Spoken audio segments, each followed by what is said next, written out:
नमस्कार विद्यार्थी मित्रांनो, ग्लोबल ऑनलाईन मराठीमध्ये तुमचं स्वागत आहे.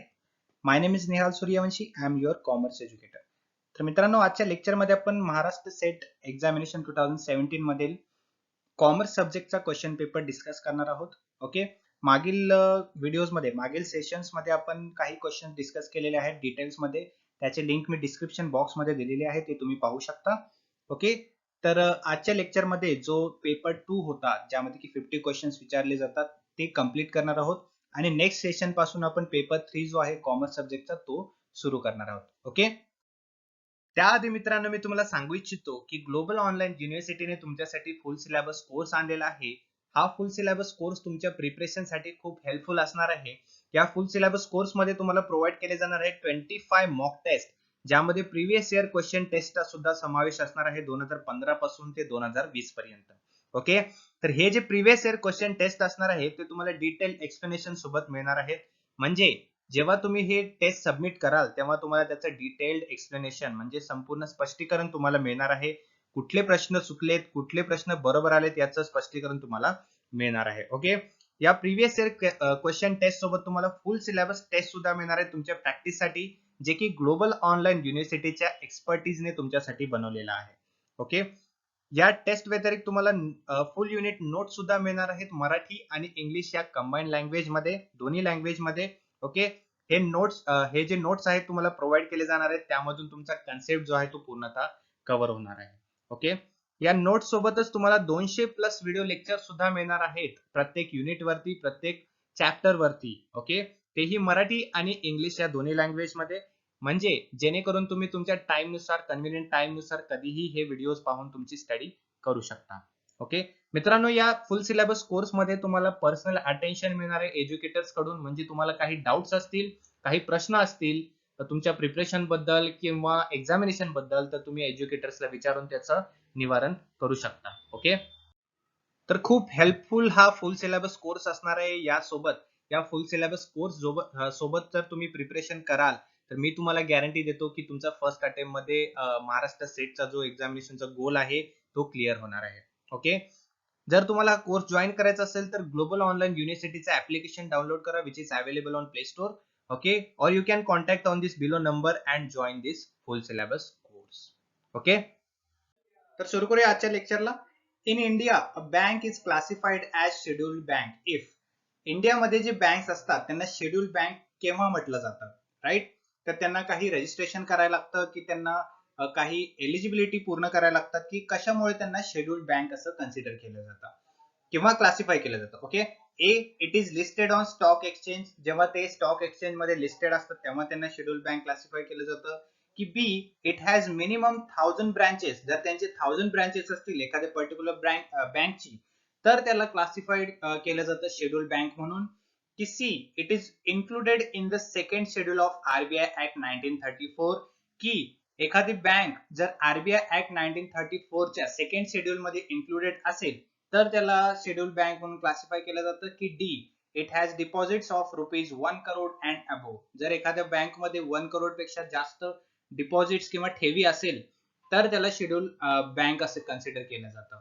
तर यापैकी कुठला आन्सर राईट असू शकतो? तर option C, when it is included in the second schedule of RBI act 1934. म्हणजे सेकंड शेड्यूल मध्ये जर इन्क्लुडेड असेल एखादी बँक आरबीआय ऍक्ट 1934 च्या, तर त्याला क्लासिफाय केलं जातं as a schedule bank. Okay, scheduled banks are banks that are listed in the second schedule of the Reserve Bank of India RBI Act 1934. Okay, the bank's paid up capital and raised fund must be at least rupees 5 lakh to qualify a scheduled bank. म्हणजे minimum 5 लाखापर्यंत त्याचं capital असलं पाहिजे एका बँकचं, आणि ती second schedule मध्ये reserve bank of act 1934 च्या लिस्टेड असली पाहिजे. Okay, scheduled banks are liable for low interest loans from the Reserve Bank of India and membership in clearing houses. Okay, तर जेव्हा ही शेड्यूल बँक क्लासिफाय केली जाते तर तिला आरबीआय कडून लो इंटरेस्ट लोन्सची सुद्धा फॅसिलिटीज मिळत असतात. ओके, तर या ठिकाणी आपण बघितलं की कसे क्लासिफाय होतात जेव्हा सेकंड शेड्यूल आरबीआय ऍक्ट 1934 मध्ये एखादी बँक लिस्टेड असेल तर त्याला शेड्यूल बँक म्हणून कन्सिडर केलं जातं. पुढील प्रश्न, rationing of credit is an instrument of. Okay, rationing of credit जे असतं ते कशाचं साधन आहे? ओके, ओपन मार्केट ऑपरेशनचं साधन आहे, सिलेक्टिव्ह क्रेडिट कंट्रोलचं आहे, क्वांटिटेटिव्ह क्रेडिट कंट्रोल आहे की क्रेडिट क्रिएशनचं इन्स्ट्रुमेंट आहे. ओके, तर rationing of credit it is a selective credit control, म्हणजे निवडक क्रेडिट नियंत्रण आहे. Bank use credit rationing to control lending, okay, beyond the monetary base of the bank. Banks काय करत असते, क्रेडिट रेशनिंगला यूज करत असते कशासाठी? लेंडिंग जे असते म्हणजे लोन देण्याची पद्धत किंवा लोन देण्याची लिमिट, ओके, ती मॉनिटरी बेस पेक्षा जर जास्त असेल तर त्याला कंट्रोल करण्यासाठी क्रेडिट रॅशनिंग बँक जी आहे ती यूज करत असते. Controlling the prices and demand and supply leads to availability of goods and services for every section of the society. म्हणजे प्राइसेस आणि डिमांड सप्लाय यांना कंट्रोल केलं किंवा यांना कंट्रोल करण्याची प्रोसेस जर झाली तर गुड्स आणि सर्व्हिसेस जे आहेत ते एव्हरी सेक्शनला सोसायटीमध्ये अवेलेबल होऊ शकतात. ओके, त्यामुळे म्हणजे थोडक्यात क्रेडिट रॅशनिंग जे आहे ते बँक केव्हा यूज करत असते, एक मॉनिटरी बेस पेक्षा जास्त जर लेंडिंग होत असेल बँकची तर त्याला कंट्रोल करण्यासाठी क्रेडिट रेशनिंग यूज केलं जातं. पुढील प्रश्न, which of the following institutions is called the lender of last resort with reference to banks in India? Okay. Indian banks जे आहेत त्यांच्या संदर्भात लेंडर ऑफ लास्ट रिसॉर्ट म्हणजे शेवटचा उपाय देणारा असं कोणत्या इन्स्टिट्यूशनला संबोधलं जातं? ए नाबार्ड, बी सेबी, सी आरबीआय की डी एसबीआय. तर आरबीआय जे आहे, रिझर्व्ह बँक ऑफ इंडिया, याला लेंडर ऑफ लास्ट रिसॉर्ट असं म्हटलं जातं. कारण आपल्याला माहिती आहे रिझर्व्ह बँक ऑफ इंडिया जे आहे ते बँकर्स बँक असते, बरोबर. त्यामुळे लेंडर ऑफ लास्ट रिसॉर्ट हे जे स्लोगन आहे हे आरबीआय साठी दिलेलं आहे. ओके, पुढील प्रश्न, Narasimhan committee 1 recommended to reduce SLR म्हणजे statutory liquidity ratio, okay, in 5 years from level of 38.5% to, म्हणजे नरसिम्हन कमिटीने काय रिकमेंड केलाय, जे स्टॅच्युटरी लिक्विडिटी रेशिओ आहे ते 5 वर्षामध्ये त्याची लेवल कमी करायची आहे फ्रॉम 38.5% टू किती पर्सेंट? तर 20%, 35%, 25% की 15%? तर 35 पासून 25% पर्यंत ती जी लेवल आहे, राईट, एसएलआर ची ती कमी करायची रिकमेंड केलेलं आहे कोणी? नरसिम्हन कमिटीने. The committee recommended phases reduction in the statutory liquidity ratio SLR to 25% over a period of 5 years. Okay, 5 वर्षामध्ये 25% पर्यंत एसएलआर कमी करायचं या कमिटी नरसिम्हन कमिटी फर्स्ट ने रिकमेंड केलेलं आहे. ठीक आहे. It also recommended the progressive reduction in the cash reserve ratio म्हणजे सीआरआर मध्ये सुद्धा रिडक्शन करायचं या कमिटीने रिकमेंड केलेलं आहे from the present high level. Okay, पुढील प्रश्न, The wholly owned subsidiary of SIDBI, SIDBI म्हणजे small industrial development bank of India, हे जे आहे त्याला कोण ओन करतं? होल्ली म्हणजे संपूर्णपणे त्याची मालकी कोणाकडे आहे? एसबीआय कडे आहे, आरआरबी कडे आहे, मुद्रा कडे आहे की आरबीआय कडे? तर सिडबीची ओनरशिप किंवा सिडबीची मालकी ही टोटली मुद्रा यांच्याकडे आहे. तर मुद्रा काय आहे? Micro units development and refinance agency limited. Okay, तर मुद्राकडे सिडबीची 100% कॅपिटल्स आहेत. ओके, सिडबी म्हणजे काय? Small industries development bank of India, याची ओनरशिप हे होली मुद्राकडे आहे. त्याचा 100% capital is being contributed by it. By who? By Mudra. Okay, presently the authorised capital of Mudra is 1000 crore, paid up capital 750 crore, fully subscribed by SIDBI. Okay, वळूया पुढील प्रश्नाकडे. International bank for reconstruction and development is popularly known as, म्हणजे IBRD जे आहे त्याला popularly कुठल्या नावाने ओळखलं जातं? Exim bank, world bank, international monetary fund म्हणजे आयएमएफ की इंटरनॅशनल बँक ऑफ फायनान्स की आयबीएफ?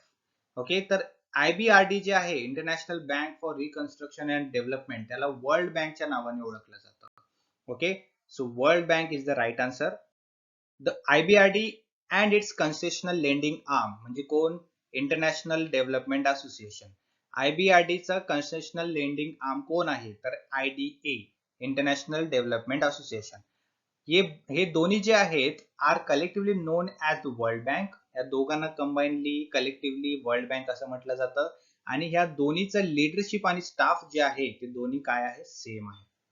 ओके, त्यामुळे जर क्वेश्चन विचारला की who is the concessional lending arm of the IBRD किंवा who is the concessional lending arm of the IDA international development association, तर त्याचा राईट आन्सर असणार IBRD, आणि IBRD चं विचारलं तर त्याचा राईट आन्सर असणार IDA. ओके. किंवा असं जरी क्वेश्चन विचारलं की which of the two banks combinedly or collectively known as World Bank, किंवा which of the two banks which of the two banks leadership and staff are same, तर IBRD आणि IDA. Okay. पुढील प्रश्नाकडे वळूया. which of the following will have least impact on international business, म्हणजे international business वरती खाली दिलेल्या options पैकी कुठला जास्त परिणामकारक असेल. Okay. Political policies, fiscal policies, economic policies की ज्युडिशियल पॉलिसीज. तर इंटरनॅशनल बिझनेस वरती जास्तीत जास्त इम्पॅक्ट कोणाचा असतो, तर ज्युडिशियल पॉलिसीज, जे लॉज असतात, रेग्युलेशन्स असतात, राईट, ते पॉलिसीज जे असतात ते जास्त इंटरनॅशनल बिझनेस वरती इम्पॅक्ट करत असतात. पुढील प्रश्न, which of the following is not the component of balance of payment statement. balance of payment चा जो स्टेटमेंट असतो त्यामध्ये खाली दिलेल्या ऑप्शन्स पैकी कुठला एक कंपोनेंट नाही असं विचारलेलं आहे. करंट अकाउंट आहे, प्रॉफिट अँड लॉस अकाउंट आहे, कॅपिटल अकाउंट आहे की ऑफिशियल रिझर्व्ह अकाउंट आहे. तर बॅलन्स ऑफ पेमेंट मध्ये कुठले कुठले स्टेटमेंट्स असतात, त्याचे कंपोनेंट्स असतात आपल्याला माहिती आहे. त्यामध्ये करंट अकाउंट असतं, कॅपिटल अकाउंट असतं आणि ऑफिशियल रिझर्व्ह अकाउंट सुद्धा, म्हणजे रिझर्व्ह अकाउंट सुद्धा असतात, बरोबर. परंतु प्रॉफिट अँड लॉस अकाउंट जे आहे हे बिझनेस ऑफ पेमेंटचा एक कंपोनेंट नाही. ओके. त्यामुळे option B is the correct answer. पुढील प्रश्न, capital account of balance of payment does not include, म्हणजे कॅपिटल अकाउंट जे असतं बॅलन्स ऑफ पेमेंटचं त्यामध्ये कुठला फॅक्टर, खाली ऑप्शन दिलेले आहेत त्या ऑप्शन्स मधला कुठला फॅक्टर इन्क्लुडेड नाही. ओके. प्रश्न नीट वाचा, कॅपिटल अकाउंट मधलं विचारले. ठीक आहे. बॅलन्स ऑफ पेमेंटचं कॅपिटल अकाउंट मधला कुठला फॅक्टर इन्क्लुडेड नाही. A loans, B investment, C other transfer of financial assets की डी फ्युचर अग्रीमेंट्स. ओके. तर कॅपिटल अकाउंट मध्ये कुठला फॅक्टर नसतो, तर फ्युचर अग्रीमेंट जो आहे ऑप्शन डी तो कॅपिटल अकाउंट मध्ये इन्क्लुडेड नसतो. कशाच्या, बॅलन्स ऑफ पेमेंटच्या, बीओपीच्या. तर या ठिकाणी आपण बघूया कॅपिटल अकाउंट आहे त्यामध्ये काय काय आहे, इन्व्हेस्टमेंट आहे, त्यात FDI, FII आणि FPI आहे. ठीक आहे. लोन आहे, सोवरेन आहे, कमर्शियल आहे. त्यानंतर NRI अकाउंट्स म्हणजे वेगळ्या गोष्टी असतात, NRIचे डोनेशन असेल, गिफ्ट्स असतील, रेमिटन्सेस असतील. ओके. त्यामुळे जे फ्युचर अग्रीमेंट्स असतात त्या या कॅपिटल अकाउंट मध्ये इन्क्लुडेड नसतात. पुढील प्रश्न, which conference gave birth to IMF, international monetary fund जे आहे ते कोणत्या कॉन्फरन्स मध्ये किंवा कोणत्या इन्स्टिट्यूशन द्वारे त्याचं क्रिएशन झालं असं प्रश्न विचारलेला आहे. A Uruguay conference, B Doha conference, C Bretton Woods conference की डी जिनेव्हा कॉन्फरन्स. तर आपल्याला माहिती आहे IMF जे आहे त्याचं बर्थ किंवा त्याचं क्रिएशन कधी झालं होतं, ब्रिटन वुड्स कॉन्फरन्स मध्ये, बरोबर. म्हणून option C is the correct answer. Bretton Woods Agreement established a system through which fixed currency exchange rate could be created using gold as the universal standard. म्हणजे Britain woods agreement नंतर जे gold जे आहे त्याला सुद्धा as a currency exchange म्हणून consider केलं गेलं होतं. ठीक आहे. The agreement involved representing from 44 nations and brought about the creation of International Monetary Fund and World Bank. म्हणजे 44 नेशन्स होते त्यामध्ये मेंबर्स किंवा नेशन्स, आणि त्या ब्रिटन वुड्स अग्रीमेंट मध्येच IMF आणि वर्ल्ड बँक या दोन्हीचं क्रिएशन झालं होतं. ओके. मित्रांनो, आजचं सेशन एंड करण्याआधी मी तुम्हाला सांगू इच्छितो की न्यू बॅच सुरू केलेली आहे पेपर 1 साठी 7 तारखेपासून. ओके.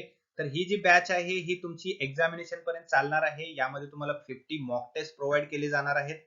ओके. त्या 50 मॉक टेस्ट मध्ये 2011 पासून 2020 पर्यंत प्रिव्हियस इयर क्वेश्चन टेस्ट असणार आहेत पेपर 1 चे. Okay. With detailed explanation. Okay. या टेस्ट व्यतिरिक्त तुम्हाला फुल युनिट नोट सुद्धा मिळणार आहेत मराठी आणि इंग्लिश या लँग्वेज मध्ये, आणि त्यासोबत व्हिडिओ लेक्चर सुद्धा मिळणार आहेत तेही मराठी आणि इंग्लिश या दोन्ही लँग्वेज मध्ये. ओके. मित्रांनो, खूप हेल्पफुल आणि खूप रिलेव्हंट आहे तुमच्यासाठी हा न्यू बॅच जे की 7 तारखेपासून सुरू केलेला आहे. तुम्ही जर जॉईन केलेला नसेल तर लवकरात लवकर जॉईन करा आणि त्याचा पुरेपूर फायदा घ्या. ओके. तर तुम्ही जर ही बॅच जॉईन कराल, तुम्हाला जॉईन करायचं असेल तर तुम्हाला ग्लोबल ऑनलाईन युनिव्हर्सिटीचं ऍप्लिकेशन डाउनलोड करावे लागेल जे की प्ले स्टोअर वरती अवेलेबल आहे, किंवा या खाली दिलेल्या नंबरवरती कॉन्टॅक्ट करून सुद्धा तुम्ही हा कोर्स जॉईन करू शकता. ओके. त्या कोर्सचा रेट आहे जस्ट ₹999. ओके. 99 and 9.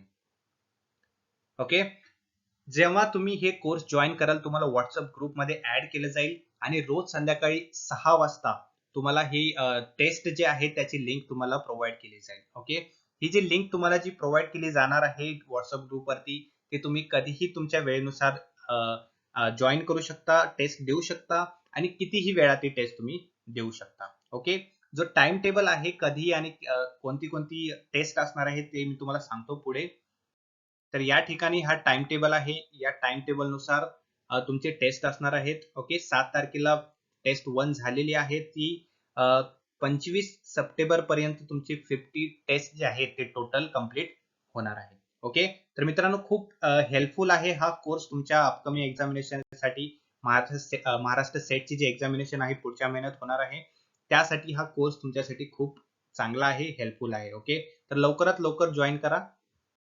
तर या ठिकाणी आपला पेपर 2 जो आहे कॉमर्सचा 2017 मधला महाराष्ट्र सेट एक्झामिनेशन मधला जो पेपर आहे, राईट, तो आपण कंप्लीट केलेला आहे पेपर 2. ओके. तर पेपर 3 जो आहे तो आपण नेक्स्ट सेशन मध्ये सुरू करणार आहोत. तर खूप हेल्पफुल असणार आहे तुमच्यासाठी व्हिडिओ हा आणि तुमच्या अपकमिंग एक्झामिनेशन साठी जे की 2021 मध्ये सप्टेंबर मध्ये तुमची एक्झामिनेशन होणार आहे. म्हणजे थोडक्यात कालावधी सुद्धा खूप कमी राहिलेला आहे. पुढच्या महिन्यामध्ये तुमची एक्झाम आहे. ठीक आहे. तर लवकरात लवकर आपण हे सगळे क्वेश्चन्स कंप्लीट करणार आहोत जेणेकरून तुम्हाला खूप हेल्प होईल तुमच्या प्रिपरेशन मध्ये. ओके. तर भेटूया पुढील सेशन मध्ये. So thank you for today session and have a good day.